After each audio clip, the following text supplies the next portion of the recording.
नमस्कार, मैं हूं आपके साथ खुशबू सिंह। स्वागत है आपका युग चरण में। चलिए शुरुआत करते हैं बुलेटिन की। आज से ठीक एक साल पहले यानी 27 अक्टूबर 2022 को एलन मस्क ने माइक्रो ब्लॉगिंग प्लेटफॉर्म ट्विटर खरीदा था। ये डील $44 बिलियन में हुई थी। आज के हिसाब से ये रकम करीब 3.6 लाख करोड़ रुपए होती है। तब से लेकर अब तक प्लेटफॉर्म में कई बड़े बदलाव किए गए हैं। मस्क एक्स को एवरीथिंग ऐप बनाना चाहते हैं। ऐसे में यहाँ हम एक साल में एक्स में किए 8 बदलावों के बारे में बता रहे हैं। इसके अलावा इस कंपनी को लेकर मस्क के फ्यूचर प्लान के बारे में भी बताएंगे, जिन पर अभी वो काम कर रहे हैं। ये बदलाव एक्स को पूरी तरह से बदल देंगे। 27 अक्टूबर 2022 को ट्विटर खरीदने के बाद मस्क ने सबसे पहले कंपनी के 4 टॉप ऑफिशियल्स को निकाला। इनमें सीईओ पराग अग्रवाल, फाइनेंस चीफ नेड सेगल, लीगल एग्जीक्यूटिव विजया कड़े और सीन एडगिट शामिल थे। जब मस्क ने एक्स की कमान संभाली थी तो उसमें करीब 7500 एम्प्लॉय थे, लेकिन अब 250 एम्प्लॉय ही हैं। नवंबर 2022 में मस्क ने अमेरिका की पूर्व राष्ट्रपति डोनाल्ड ट्रंप समेत कई अकाउंट को अनब्लॉक कर दिया है। उन्होंने एक्स पर ट्रंप की वापसी को लेकर एक पोल किया था। उन्होंने पूछा था कि क्या प्रेसिडेंट ट्रंप का अकाउंट बहाल किया जाना चाहिए, हाँ या ना।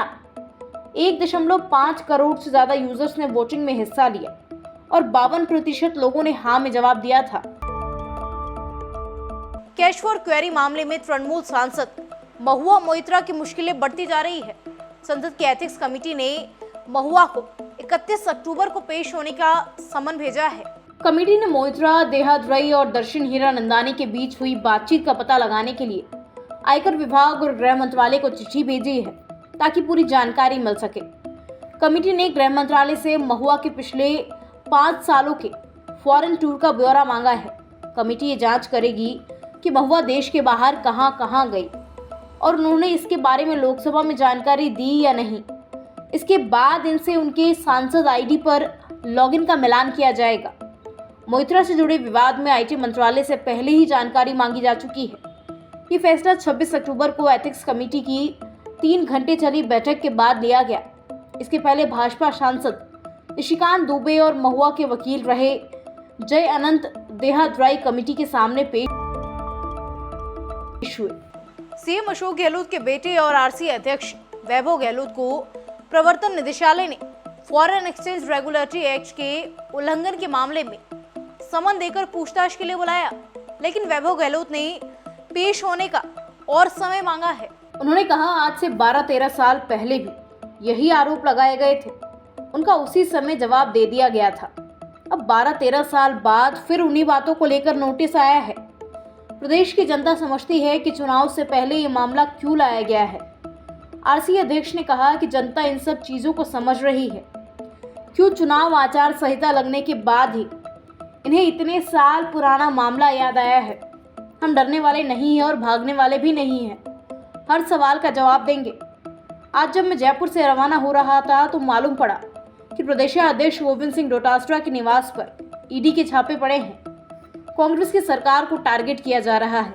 इस कड़ी में प्रदेशाध्यक्ष के घर पर छापे डाले गए हैं।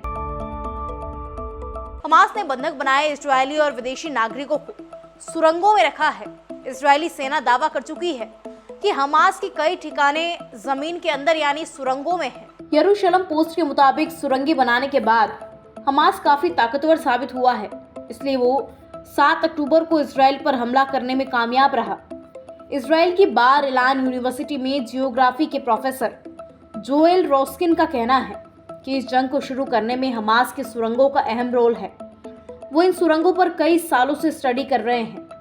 उन्होंने उन स्थितियों का विश्लेषण किया है जिनसे सुरंगें बनाई गई है और इनका विस्तार हुआ है। उन्होंने हमास टनल डेवलपमेंट के जियोलॉजिकल और सिक्योरिटी कंडीशंस का खुलासा किया है। उनकी स्टडी के मुताबिक हमास सालों पहले इन सुरंगों का इस्तेमाल ज़रूरत का सामान लाने के लिए करता था। धीरे धीरे यहाँ से हथियारों की तस्करी करने लगा और बाद में उसने इन सुरंगों को हमला करने का ठिकाना ही बना लिया। ऐसी तमाम खबरें देखने के लिए सब्सक्राइब कीजिए हमारे चैनल को और यूं ही बने रहिए युग चरण के साथ।